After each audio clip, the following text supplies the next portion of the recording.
Monsieur le Président, Monsieur le Préfet, Monsieur le Ministre, cher Alain, Monsieur le Sénateur, cher Rachid, Madame la conseillère départementale, représentant Marie-Christine Cadetti, la présidente du conseil départemental du Val d'Oise, chère Sophie, on va penser que le véritable nom du conseil départemental du Vexin, c'est nous deux, toi et moi.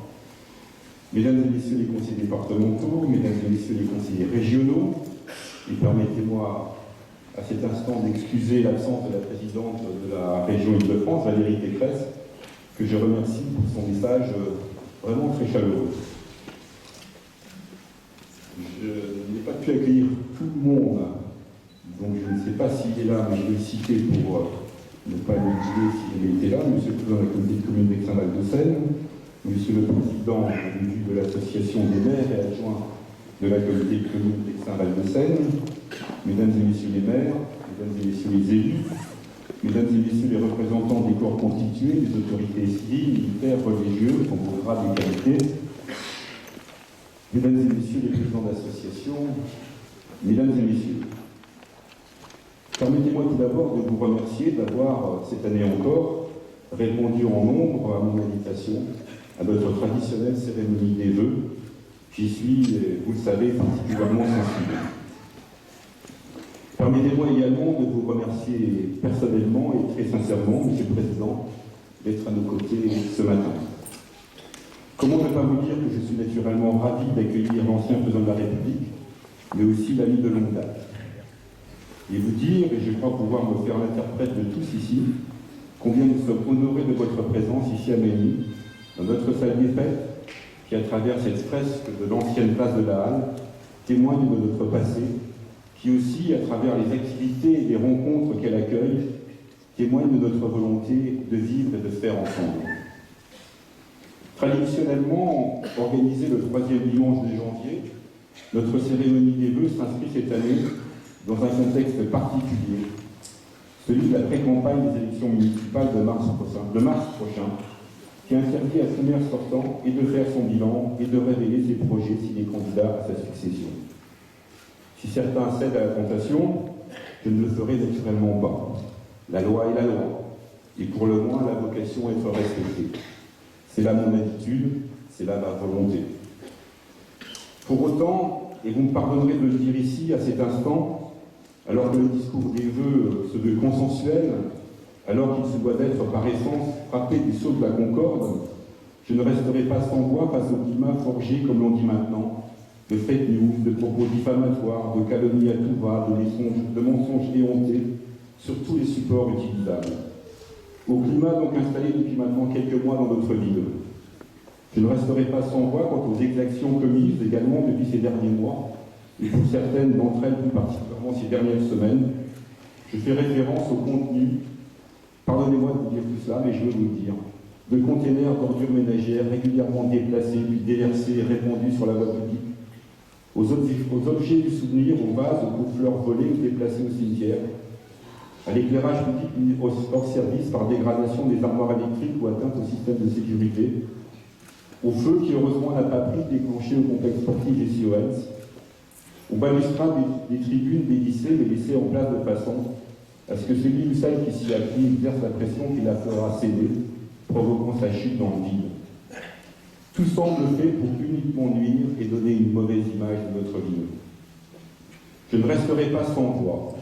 Cela signifie que nous avons engagé des procédures judiciaires qu'appellent de tels comportements et que nous serons attentifs à ce que tout cela ne reste pas impuni. Que la sanction ne se résume pas à un simple rappel à la loi dont les contrevenants n'ont souvent rien à faire. À ces fins, nous avons réorganisé les patrouilles de la police municipale en conséquence. J'ai sollicité un concours accru des services de gendarmerie et 2 corps agissant par ailleurs de concert pour davantage d'efficacité et de résultats. Plus vite tout cela cessera, mieux ce sera. C'est là une évidence. Mais vous l'avez bien compris, cela ne se fera forcément pas tout seul. C'est pour cette raison que j'en ai appelé, que je renouvelle mes appels à la solidarité et à la vigilance de chacun, afin que ces malfaisants n'aient définitivement pas le dernier mot.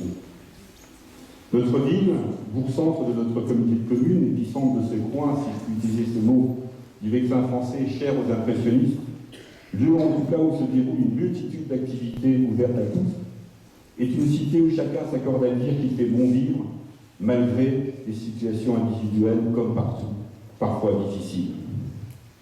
Avec les élus, les services municipaux, les bénévoles, les présidents, les responsables et les animateurs d'associations de toutes sortes et de toute nature, qui œuvrent dans l'ombre, mais sans compter, nous agissons chaque jour en ce sens. Sans ostentation, avec aucune âpreté et une constance que beaucoup nous reconnaissent. Manille est une ville où il se fait plein de choses, je le répète, il fait bon vivre, dans laquelle la municipalité, éloignée de toute velléité d'inquisition, se veut, avec toutes les difficultés qui peuvent exister, avant tout facilitatrice. Il ne saurait en être autrement, il n'en sera pas autrement. Les semaines passées ne peuvent pas être autre chose dans notre vie qu'une triste parenthèse. Monsieur le Président, Monsieur le Préfet, Mesdames et Messieurs, permettez-moi d'utiliser une dernière fois l'expression. Je ne resterai pas sans voix non plus, suite aux attaques lancées après l'obligation qui m'a été imposée 3 jours avant la veille de Noël, de fermer, c'est-à-dire d'interdire l'accès de l'église Notre-Dame de la Nativité aux fidèles et aux membres de l'équipe pastorale, et ce, afin de ne mettre personne en danger, eu égard au risque de péril grave et imminent, dénoncé par le cabinet chargé de la maîtrise d'œuvre dans le cadre de la réhabilitation, évaluée à 7,5 millions d'euros du monument. Je publierai bientôt, mais après la réception du rapport exhaustif du cabinet Olympia, un document qui présentera, quant au fond, tous les tenants et tous les aboutissants du dossier. J'y rappellerai également les démarches et l'engagement qui ont été ceux de la municipalité pour que la continuité des offices et de certaines célébrations, notamment dans cette salle même, soit assurée, et ce en parfaite osmose avec le Père Thomas, curé de la paroisse, et ses plus proches collaborateurs. Confronté à cette situation ô combien difficile, ma première réaction a été de tout faire pour remédier aux désagréables conséquences de l'arrêté de fermeture. Le premier réflexe de certains a été d'avertir goulûment la presse, puis de donner leçon sur leçon. Face à la parole de l'expert, il m'apparaît plus que nécessaire de faire preuve et d'écoute et d'humilité. La suffisance n'est pas une qualité. Dès lors, en ce dimanche 19 janvier, que vous dire, si ce n'est sécurité. À chacun son sens de la responsabilité, à chacun son sens de la mesure et de la notion de pertinence, tant des actes réalisés que des propos tenus. Mesdames et messieurs, si cette cérémonie des vœux s'inscrit dans un contexte particulier, elle revêt également un aspect non moins particulier, et pas des moindres. Je l'ai dit, Monsieur le Président, je suis ravi de vous accueillir et nous sommes tous honorés de votre présence. Ravi de vous accueillir dans le cadre d'une démarche institutionnelle républicaine et non pas dans celle d'une démarche partisane, on me posait la question tout à l'heure, qui marquerait implicitement de façon subliminale et peut-être un peu fourbe et sournoise politiquement la liste que j'en conduirai en mars prochain. Ravi bien sûr aussi de t'accueillir, cher François, dans le cadre de nos relations d'amitié. Mesdames et messieurs, le corollaire de cette amitié, ce sont les images qui sont les miennes concernant François Hollande. Il me pardonnera, j'espère, ses confidences. J'ai pris la défensive de ne pas faire tomber le micro. Je ne sais pas si c'est vrai cette promesse-là. Les images avec François Hollande, c'est les débats au sein du Parti Socialiste lorsqu'il en était le premier secrétaire, et moi, cher Rachid, je cherchais le modeste premier secrétaire de la Fédération du Val-d'Oise. Débat intense toujours, éprouvant parfois, sans effet quelquefois. Cela devait d'ailleurs, parce qu'on se connaît les uns les autres, se passer de la même manière au FPR puis à l'UMP. Je ne dis pas que c'était mieux avant, les choses sont plus complexes que cela, mais quelle époque, quelle leçon. Pour tout vous dire, j'appréhendais souvent les confrontations, notamment au moment des congrès. Mais quelle école?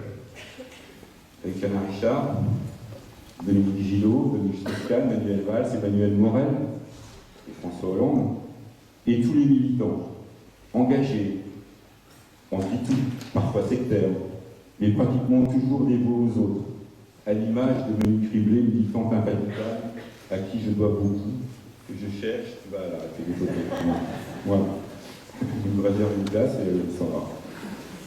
Et d'une certaine façon, oui, j'en ai la nostalgie. Aujourd'hui, comment dire, je n'en suis plus. Je n'appartiens plus à aucun parti. Aujourd'hui, les réseaux sociaux font la loi, assènent sans preuve, sans savoir, sans honte, sans pudeur. Et quand je dis cela, j'exagère à peine. Je reprends les mots de tout à l'heure. Les fake news, les mensonges, la calomnie, la diffamation pullulent.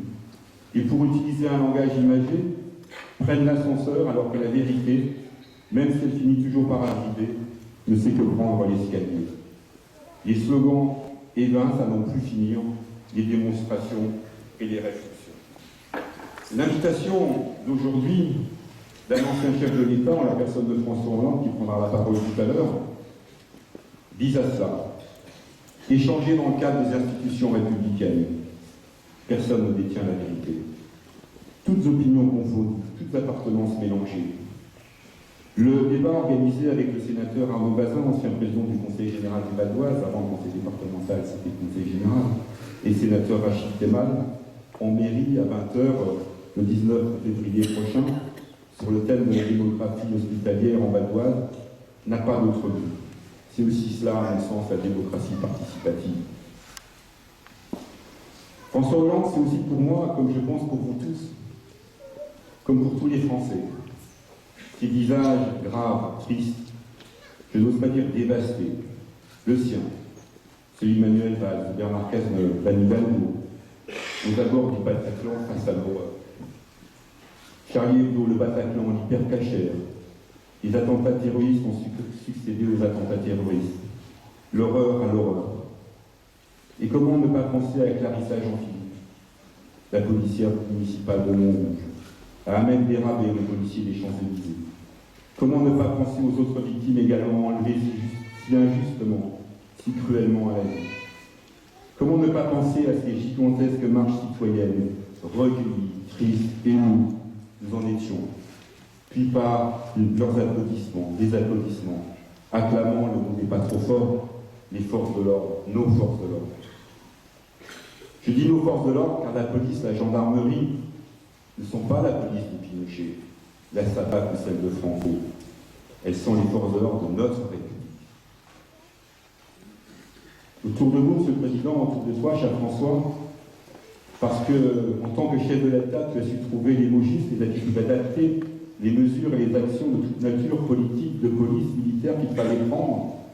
La France et les Français ont fait front, ont fait face, et su dans ces moments de malheur, de peine, d'horreur, comme tu l'as dit lors de ton adresse aux Français le 13 janvier 2015 à la télévision, peu avant minuit, ne faire qu'un, être unis.